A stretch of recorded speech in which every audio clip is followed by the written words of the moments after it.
आज हम लोग फ्रेजल वर्ब्स एंड इडियम्स करेंगे. Use the correct phrasal verb and complete the sentence. The firemen were able to dash the fire in Church Street. इसका meaning है fireman fire जो Church Street में लगा था उसको बुझा दिए. तो fireman able to put off the fire in Church street.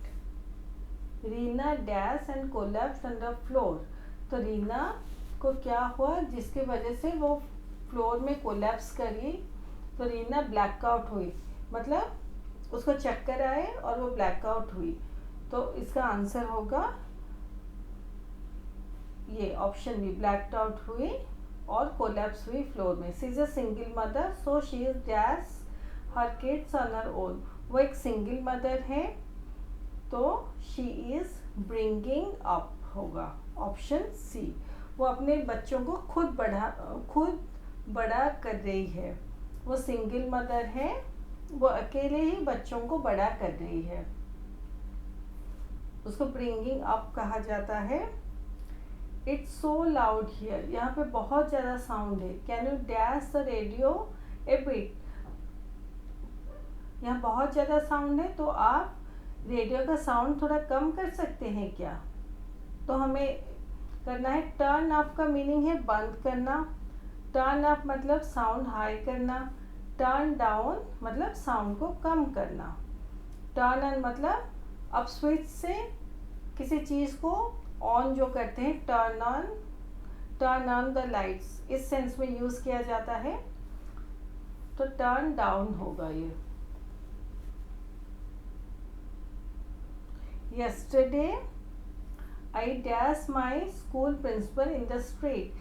Yesterday I meaning होगा मेट. लेकिन अब सडनली अगर किसी को मीट करते हैं तो बम्प्ड कहा जाता है, बम्प्ड इनटू कहा जाता है. Yesterday bumped into my school principal in the street. This website has helped me a lot to dash with the latest scientific updates.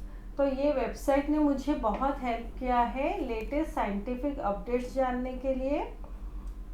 This website has help me a lot to keep up. Keep up मतलब अभी जो latest scientific updates है उसके बारे में जानने के लिए वेबसाइट ने मुझे बहुत हेल्प किया है. This website has help me a lot to keep up with the latest scientific updates. Please dash every detail minutely. इसका मीनिंग है जितने भी डिटेल्स हैं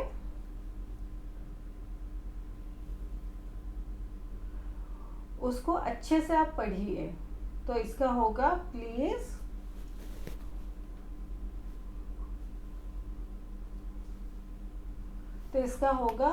please go over every detail minutely. अच्छे से सारे डिटेल आप पढ़िए.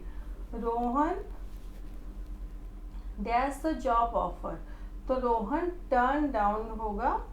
रोहन ने जॉब ऑफर एक्सेप्ट नहीं किया तो Rohan turn down the job offer. My favourite uncle dash yesterday.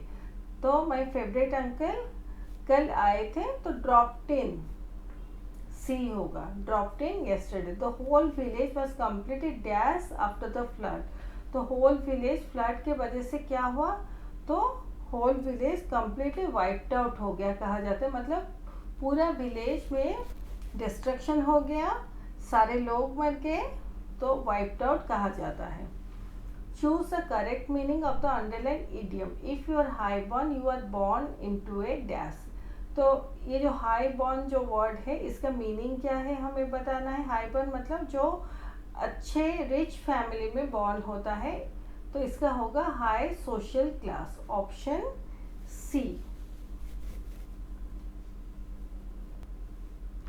If you are better off without anyone in your life you are in A.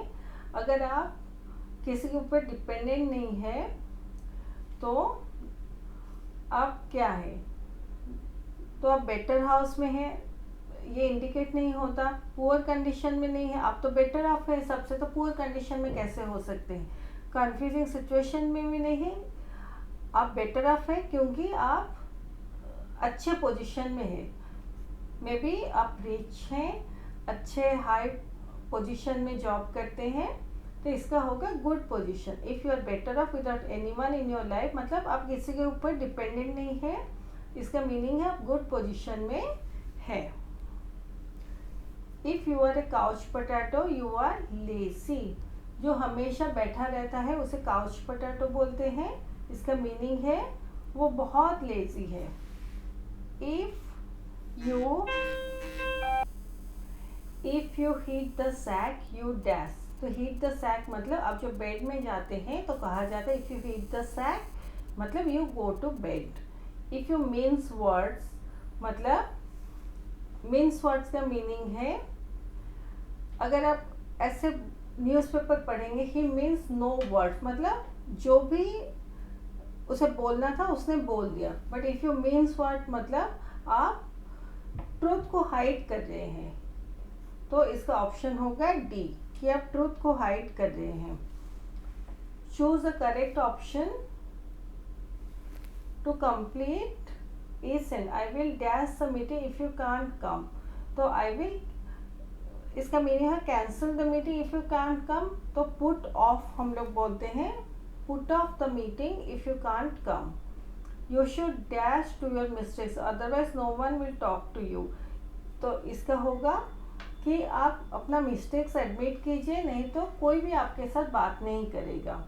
If you own up कहा जाता है, own up your mistakes otherwise no one will talk to you, आपको अपनी गलतियाँ acknowledge करना है, नहीं तो कोई आपसे बात नहीं करेगा। We should always dash some money for future, we should always lay by some money for the future, यानी कुछ पैसे हमें हमेशा सेव करने चाहिए for the future. If you spill the beans you dash, इसका मीनिंग है आप किसी के सीक्रेट को रिवील कर रहे हैं।